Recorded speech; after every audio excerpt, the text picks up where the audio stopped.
Binansagang Venice of the Philippines, ang Barangay La Flora. Venice of the Philippines dahil kung nakikita nyo, ang mga bahay dito halos pare-pareho ang taas. Ilibit namin sa tubig para pag dumating yung baha o wet season, hindi na kami magproblema ng pang-floater.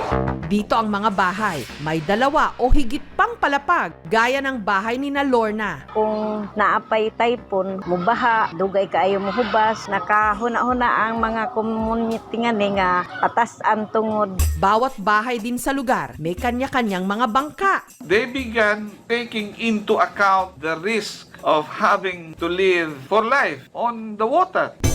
It is so much of a cultural thing. People have been living there, say, for 2 centuries already. They have been so much resilient and adaptive of it. The government is doing its part, likewise, at times aggressive, na magbigay po lahat kung anong kinakailangan.